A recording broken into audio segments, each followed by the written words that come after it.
Guys, आप लोगों ने फिजिक्स में ग्रेविटेशनल लॉ यानी गुरुत्वाकर्षण के नियम को तो पढ़ा होगा, लेकिन आज मैं आप लोगों को एक ऐसी शॉकिंग चीज बताने जा रहा हूं जो कि ग्रेविटेशनल लॉ को फेल कर देती है। जी हाँ गाइस, उस चीज का नाम है हीलियम।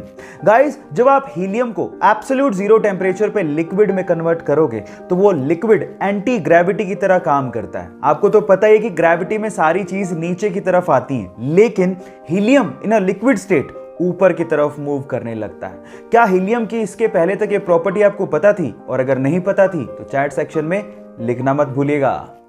कोका कोला एक ऐसी ड्रिंक जो पूरी दुनिया में बहुत ज्यादा फेमस है।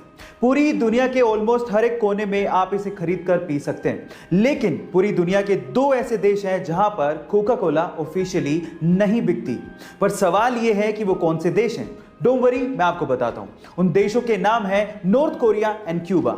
अब नॉर्थ कोरिया या क्यूबा का नाम सुन के शायद आप ये सोच रहे होंगे कि वहां के तानाशाही की वजह से ये ड्रिंक्स वहां पे नहीं बिकती होंगी, लेकिन ऐसा नहीं है। यूएस ने खुद ने ही इन दोनों देशों पे ट्रेडिंग के प्रतिबंध लगा रखे हैं। हालांकि अनऑफिशियली ये देश मैक्सिको और चाइना से, जो कि इनके नेबरिंग देश है, वहां से एक्सपोर्ट करके कोका कोला को मंगवाते हैं, यानी कि महंगे दामों में आप वहां पे कोका कोला का सिप का मजा अनऑफिशियली ले सकते हैं, लेकिन ऑफिशियली नहीं।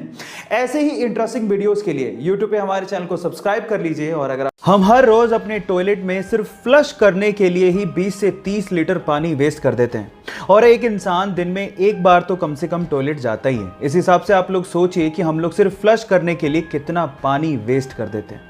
और इसी बात को जापानीज लोगों ने समझा और एक माइंड ब्लोइंग इनोवेशन कर डाला। उन्होंने अपने टॉयलेट के फ्लश के ऊपर ही इनबिल्ड अपने हाथ धोने के सिंक को लगा दिया। अब इसे होता कुछ यूं है कि वो जिस सिंक में हाथ धोते हैं वही पानी टॉयलेट के फ्लश के टैंक में स्टोर हो जाता है, और उसके बाद उसी पानी को वो लोग टॉयलेट को फ्लश करने में इस्तेमाल भी करते हैं। कैसा लगा आप लोगों को ये माइंड ब्लोइंग आइडिया? और क्या आप भी चाहते हैं कि इंडिया में ऐसा इनोवेशन इस्तेमाल होना चाहिए? चैट सेक्शन में लिखना मत भूलिएगा। गाइस, क्या आपको पता है कि फिनलैंड में एक 16 साल की टीनेज लड़की जिसका नाम है ईवा मोर्टन, उसे एक दिन के लिए फिनलैंड का प्राइम मिनिस्टर बना दिया गया? है ना अमेजिंग बात? अब ऐसा क्यों किया गया, उसके पीछे का रीजन आप लोगों को सुनना चाहिए। इतनी छोटी सी उम्र में वो लड़की ह्यूमन राइट्स, जी हाँ, ह्यूमन राइट्स और क्लाइमेट चेंज को लेके बहुत बड़े बड़े अभियान चला चुकी है।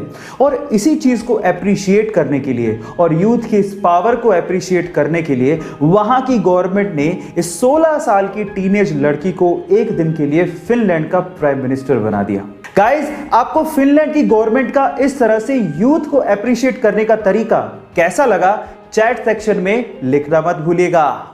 गाइस, क्या आपने कभी गौर किया है कि बहुत सी ऐसी कंपनियां होती हैं जो आपको अपना बेस प्रोडक्ट सस्ते में बेच देती हैं, लेकिन उसकी एक्सेसरीज से वो आपसे मोटा मुनाफा कमा लेती हैं? कैसे? मैं आपको एग्जांपल देता हूं। पहला एग्जांपल है जिलेट का, जिसका अगर आपने रेजर खरीद लिया तो रेजर तो आपको वो सस्ते में बेच देगी, लेकिन रेजर खरीदने के बाद आप उसकी ब्लेड तो चेंज करोगे क्योंकि वो खराब हो जाएगी, तो ब्लेड में जिलेट आपसे अच्छा मुनाफा कमा लेती है। दूसरा एग्जांपल है अमेजोन के किंडल का, जो आपको सस्ते में मिल जाएगा, लेकिन किंडल सस्ते में मिलने से कुछ नहीं होता, उसमें बुक्स पढ़नी है तो आपको पैसा देना पड़ेगा, और वहीं से ही अमेजोन किंडल आपसे पैसा कमा लेता है। और तीसरा एग्जांपल है एचपी और कैनन के प्रिंटर्स, जो आपको बहुत अच्छे डिस्काउंट में सस्ते मिल जाएंगे, लेकिन वो मोटा मुनाफा कमाते हैं प्रिंटर की इंक से, क्योंकि आपको प्रिंटर में रिफिल करने के लिए इंक तो चाहिए, तो वहां से वो आपसे अच्छा मुनाफा कमा लेती हैं। गाइस, यही होती है कला, मुनाफा कमाने की या पैसा कमाने की। गाइस, आपको ये जानकारी कैसी लगी कमेंट सेक्शन में जरूर लिखिएगा, और ऐसे अमेजिंग वीडियोस के लिए शेयर, सब्सक्राइब एंड लाइक। मिलते हैं अगली वीडियो में।